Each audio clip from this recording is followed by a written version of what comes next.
Herkese merhaba, kanalıma hoş geldiniz. Bugün sizinle uzun zamandır çok merak edilen bir konuyu hem kadim hem modern bir bilgeliği konuşacağız. Ezoterik astroloji. Astrolojiyi hepimiz kişilik analizi, ilişkiler, kariyer, zamanlama gibi konularla tanıyoruz. Ama astrolojinin bir yüzü daha var.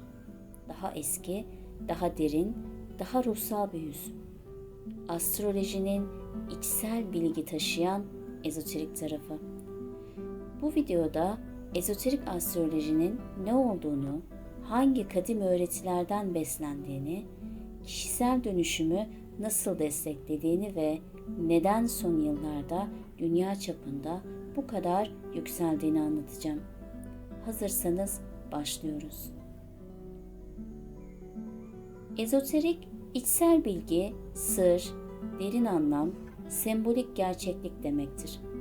Bu yüzden ezoterik astroloji, kaderden çok ruh planını, kişilikten çok yüksek benliği, dış görünüşten çok içsel evrimi, olaylardan çok ruhun deneyim niyetini inceler. Klasik astroloji nasıl bir kişiliksin diye sorar, ezoterik astroloji bu kişiliği neden seçtin diye sorar. İşte bu fark sistemi inanılmaz güçlü yapar. Bu yüzden ezoterik astroloji, ruhsal öğretmenler, enerji çalışanları, meditasyon pratisyenleri, şifacılar, dönüştürücüler ve özellikle hayatımın gerçek amacını bilmek istiyorum diyenler için dünyanın en güçlü sistemlerinden biridir. Ezoterik astrolojinin arkasında yüzlerce yıllık bir mistik gelenek vardır. Bu sistem aslında tek bir yerden doğmadı. Tam anlamıyla bir bilgelik birleşimidir. Orijinalinde Mısır, Hermes, Hint Veda metinleri, kadim Yunan, teosofi gibi birçok kaynak birleşir. Fakat bu sistemi modern dünyaya uyarlayan kişi Alice Bailey'dir. Alice Bailey, teosofi geleneğinden gelir ve ruh astrolojisi dediğimiz sistemi literatüre kazandırır. Bailey'e göre güneş kişiliğin ışığı, yükselen ruhun çağrısı, yükselenin ezoterik yöneticisi, ruhun burada yapmak istediği işi, ay geçmiş yaşam hafızası, ay düğümleri karmanın yönü, Satürn ruhun sınavları ve olgunlaştırıcı deneyimler, Neptün kozmik hafıza, Uranüs ruhsal özgürleşme, Plüton karmik dönüşüm olarak çalışır. Yani burada gezegenler tamamen farklı bir dille konuşur ve bu yaklaşım modern spiritüel astrolojinin temelini oluşturur. Ezoterik astroloji aslında tek cümlede şunu sorar: ruh neden bu yaşamı seçti?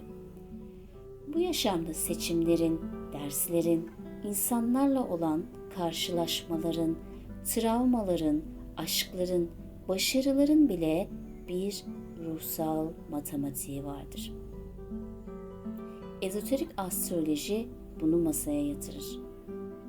Ruhun amacı nedir?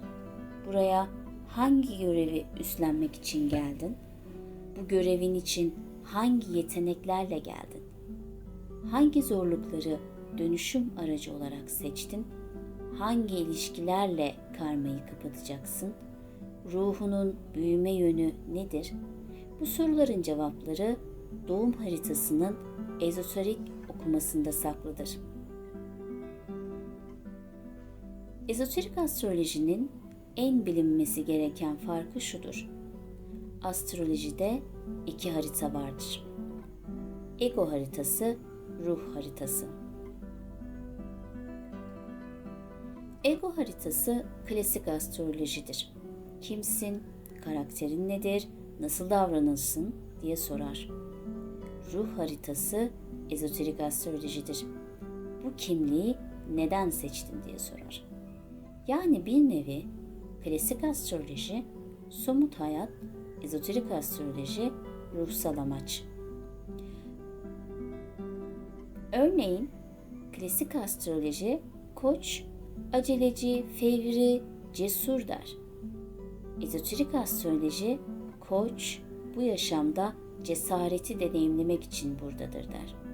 Yani kişilik ruhun seçtiği bir araçtır. Ezoterik astrolojinin en temel taşı yükselenin ezoterik yöneticisidir. Bu yönetici sana şunu söyler. Bu yaşamda ruh olarak hangi görevi üstlendin? Koç'un ezoterik yöneticisi Merkür. Ruh, zihinsel uyanışı ve bilinç ışığını getirmek için dünyaya gelir. İkizler Venüs. Amaç bilince uyumlamak, köprü olmak, birleştirmek. Aslan Güneş. Gerçek benliği ışığa çıkarmak, öz varlığı hatırlatmak. Terazi Uranüs. Kolektife özgürlük bilinci, adalet ve uyum öğretmek. Balık Plüton. Ruhsal çözülme, arınma ve yeniden doğuş. Yani yükselen burcun ezoterik yöneticisi ruhun görev kartıdır. Ezoterik astroloji ilişkilere kader ve ders perspektifinden bakar. Ezoterik astrolojide hiçbir karşılaşma tesadüf değildir. Bazı insanlar hayatımıza ruhu hızlandırmak, karmayı kapatmak, bize unutulmuş bir yönümüzü hatırlatmak, bizi başka bir yola sokmak ya da sadece görevini tamamlayıp çıkmak için gelir. Özellikle ay, geçmiş bağlar, ay düğümleri, ruh yolları, Satürn, karmanın bekçisi, Plüto, derin dönüşüm, Vertex, kader kapıları, ruhsal ve karmik ilişkileri gösterir. Bunları ileride ayrı videolar çekeceğiz.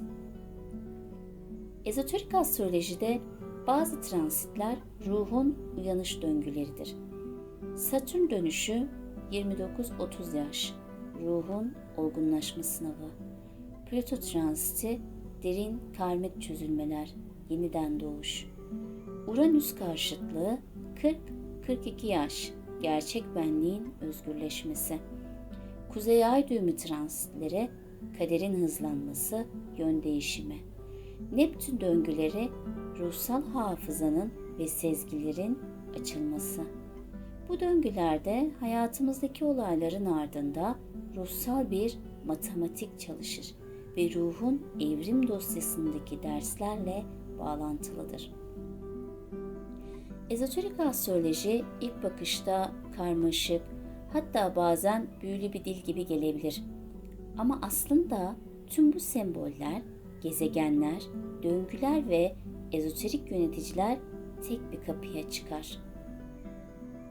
Ruhunun bu yaşamdaki hikayesini hatırlamak. Bu videoda o kapının aralanışını gördük. Klasik astrolojide kişilik katmanlarını inceleriz ama ezoterik astrolojide daha sessiz bir şey konuşur. Ruhun niyetleri, neden burada olduğun, hangi ışığı taşıdığın ve bu dünyaya hangi dönüşümü getirdiğin. Bu yolculuk bir cevap yolculuğu değildir, bir hatırlayış yolculuğudur. Çünkü çoğu zaman ruhun amacı dışarıda değil, senin içindedir ve sadece uyandırılmayı bekler. Bir sonraki videoda bu kapının arkasındaki kadim temellere iniyoruz.